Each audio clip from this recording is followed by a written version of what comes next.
Sejam bem-vindos ao canal Terror e Nonsense. Aqui vai encontrar histórias diretos do baú maldito. É recomendável ouvi-las com fone de ouvido.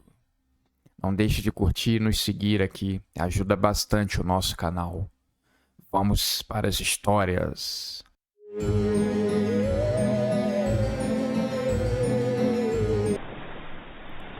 Em uma pequena cidade do interior, aonde as ruas de paralelepípedo ainda se fazem presentes, uma lenda é passada dos pais para os filhos, principalmente quando as crianças são bastante desobedientes.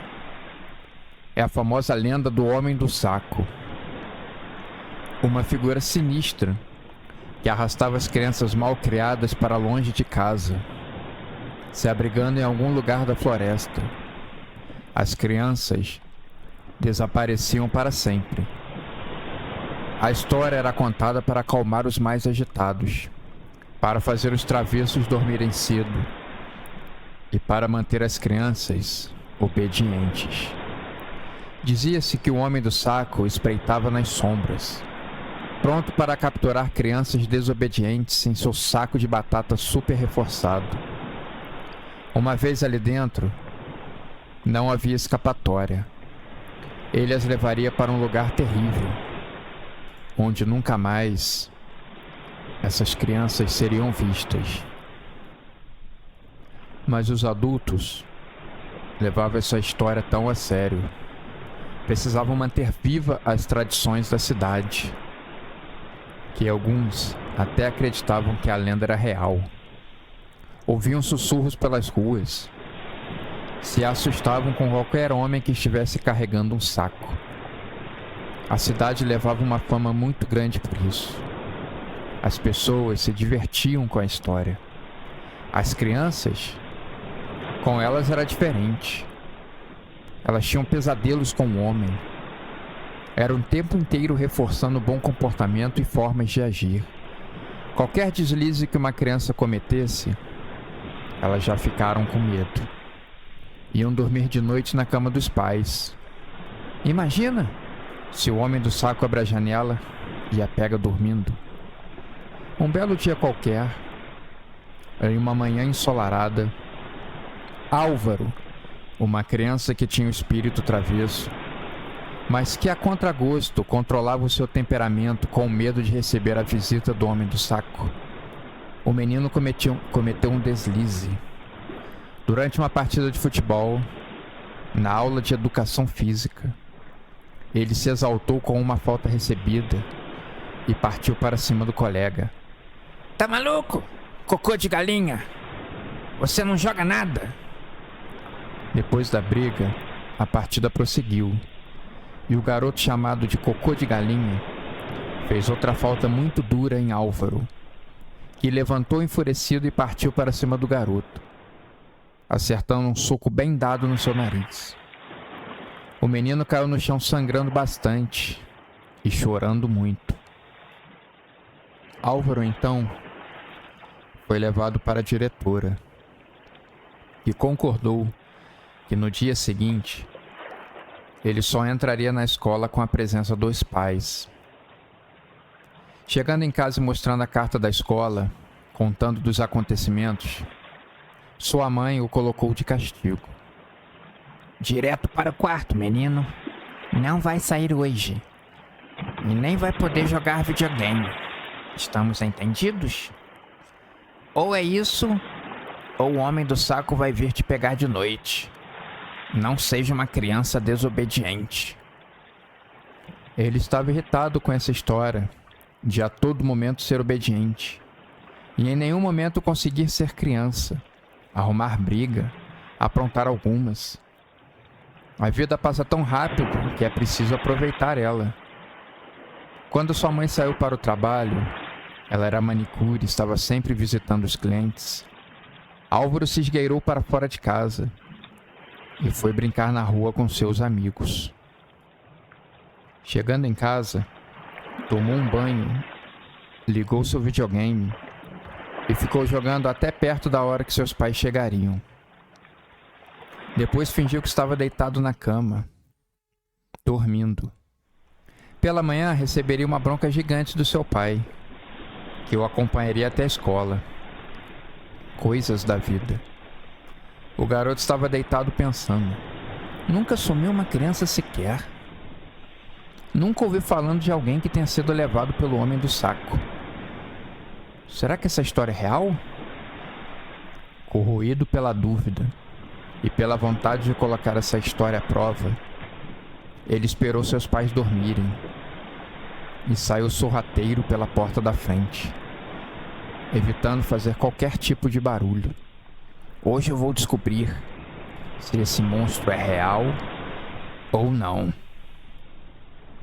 Sem saber, não demorou muito mais do que alguns passos. Álvaro começou a ser seguido.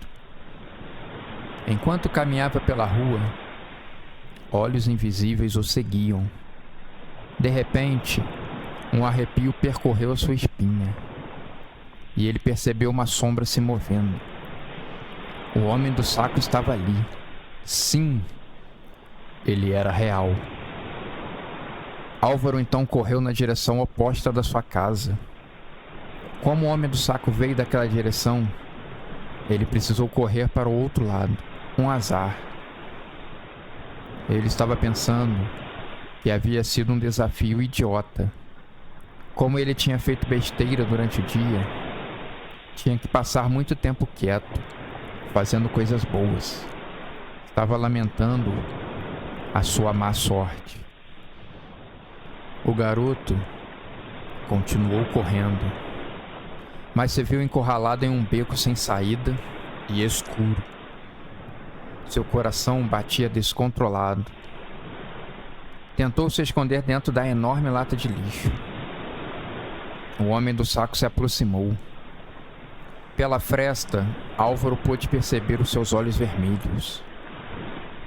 Ele sentiu uma maldade emanando dali de dentro. Quis gritar por ajuda, mas sabia que não era uma boa ideia. Quando o homem estava indo embora e Álvaro estava querendo respirar novamente, o homem de repente voltou e abriu a porta da lixeira com um grande puxão. Álvaro fora agarrado e jogado dentro do saco. Ele gritava, mas seu som saía abafado.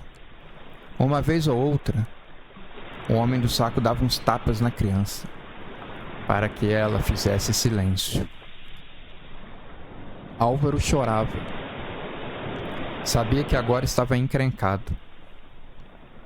Todo mundo na escola ia falar que ele tinha sido pego pelo homem do saco. Logo ele. Por que tinha que ser ele? Muitos pensamentos na cabeça do garoto. Chegando a um lugar quieto e isolado, o homem falou com uma voz profunda e ameaçadora para a criança. Eu quero que você prometa que vai se comportar daqui para frente. Você promete? A criança falou que sim 3 vezes, com uma voz trêmula. Da próxima vez, não vou ter compaixão. E não conte a ninguém o que aconteceu hoje. Ou eu vou voltar e te pegar. E o homem do saco deixou a criança ali, quieta e isolada. Demorou alguns minutos para que Álvaro tivesse coragem e conseguisse sair do saco aonde estava.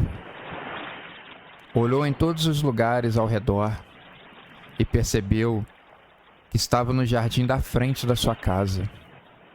Ele entrou sorrateiro, do mesmo jeito em que havia saído. Estava pingando suor. Na sua cabeça, um único pensamento. De hoje em diante, vou ser uma criança comportada. Em algum lugar da cidade, o homem do saco tirou a máscara. Era o senhor Joaquim, o zelador da escola. O conselho da cidade escolheu alguns moradores para fazerem rondas de noite, pegando crianças desobedientes. era uma forma de manter a lenda da cidade viva. Era importante que apenas alguns moradores soubessem disso. Ajudava a criar o clima de terror.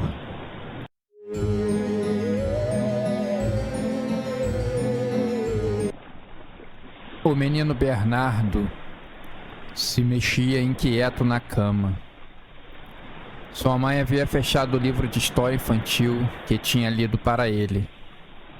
O garoto não tinha dormido ainda, mas estava quase.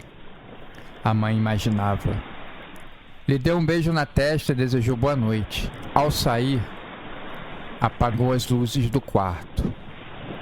Depois que a sua mãe saiu, o garoto começou a ouvir sussurros fantasmagóricos que o fizeram tremer de medo. Se não tivesse ido ao banheiro antes de deitar, com certeza teria urinado na cama. O menino se encolheu nas cobertas com muito medo. De repente, um rangido sinistro ecoou pelo quarto.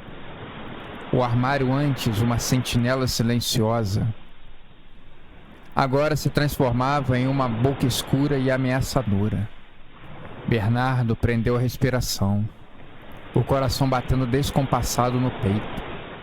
Um vulto se formou na penumbra do armário, tomando forma à medida que a escuridão se dissipava.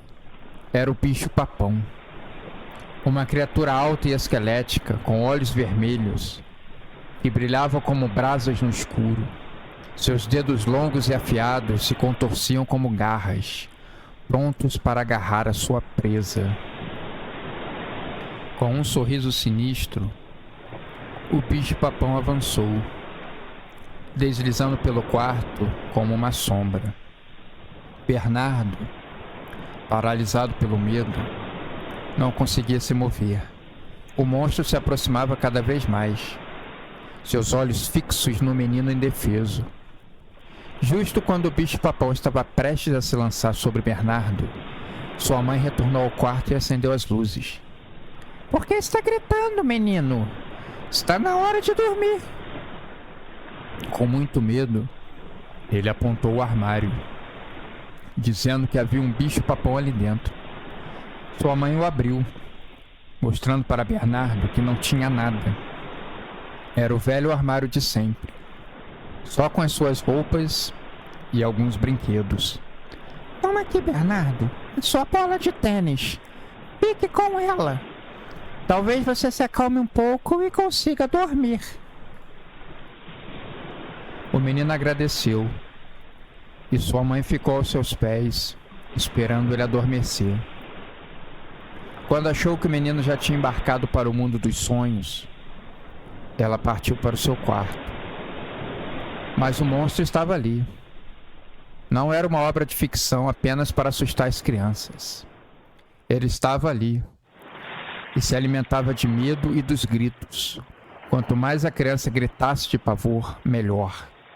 Mas quando a mãe retornou, o monstro se dissipou na escuridão, retornando ao seu fétido e asqueroso lar.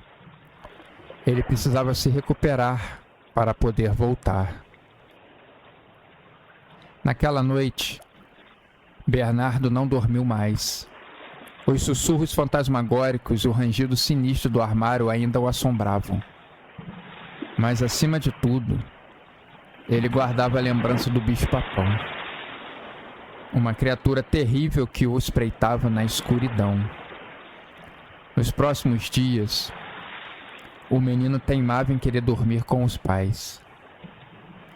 No primeiro dia, a mãe até aceitou que ele dormisse lá, mas nos outros, o menino precisava acostumar a dormir sozinho. Fazia parte do crescimento como pessoa. Um primeiro passo a deixar de ser criança e se tornar um adolescente.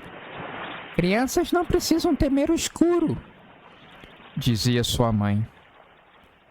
Mesmo com as palavras de conforto da sua mãe, o medo do bicho-papão ainda consumia Bernardo, e ele evitava ficar sozinho em casa. Mas era preciso, sempre na pior hora, quando ele ia dormir. Naquela noite, ele passou praticamente em claro, a todo momento olhando para o armário. imaginando o bicho-papão pulando dali e o pegando. Por sorte, não aconteceu nada aquela noite. O armário estava se tornando uma jaula de terror. Sem a criança saber, o bicho-papão estava criando forma novamente. Estava quase prestes a voltar a atacar. Dessa vez não haveria mamãe nenhuma para impedir. Nenhuma luz acesa. Seria um ataque rápido e certeiro. Um dia, enquanto Bernardo brincava no jardim, ele viu o Padre Jefferson, um homem alto e corpulento, com um rosto gentil. Bernardo se aproximou hesitante e contou ao Padre Jefferson sobre o bicho-papão e o terror que o assombrava. O padre, com um sorriso tranquilizador, disse à criança: "Não tenha medo, Bernardo. O bicho-papão é apenas uma história para assustar crianças desobedientes. Mas, se você realmente acredita nele, então ele pode se tornar real em sua mente." As palavras do Padre Jefferson acalmaram um pouco o jovem Bernardo. Ele começou a entender que o bicho-papão era apenas uma criatura da sua imaginação, um monstro que se alimentava do seu medo. Bernardo passou o dia exercitando sua mente, dizendo que o bicho-papão não passava de um monstro da sua imaginação, assim como o Papai Noel em que ele acreditou até alguns anos atrás. Era tudo uma fantasia, não era real. Naquela noite, quando ele encarou a porta do seu quarto, antes um lugar de terror, agora poderia ser um lugar aconchegante novamente. Aquela noite estava particularmente mais escura que o normal. O vento soprava forte no seu quarto. Sua mãe encostou a janela e deu um beijo de boa noite no filho. Ela saiu e fechou a porta. O monstro estava mais forte do que nunca. Havia se recuperado totalmente. Espreitava dentro do armário, esperando a melhor hora para atacar a criança. Bernardo, em contrapartida, olhava para o armário com um mantra na cabeça: "Ele se alimenta do meu medo. Ele não pode me machucar." Quando menos Bernardo imaginava, a porta do armário se abriu de supetão. A criatura saiu de lá. O menino gritou: "Eu não tenho medo de você!" Mas a sua linguagem corporal dizia o contrário. O monstro o agarrou, lambendo os beiços, e dessa vez, antes que sua mãe viesse ver o motivo da criança ter gritado, o monstro já havia tragado a criança Bernardo para o seu mundo, desaparecendo ambos dentro do armário. Na memória da cidade, o grito do menino Bernardo ainda assombrava sua mãe. Uma campanha em toda a cidade para buscas da criança desaparecida não surtiu efeito. A cidade ia lembrar para sempre aquele sorriso. Já sobre o bicho-papão, essa lenda não poderia ser levada a sério.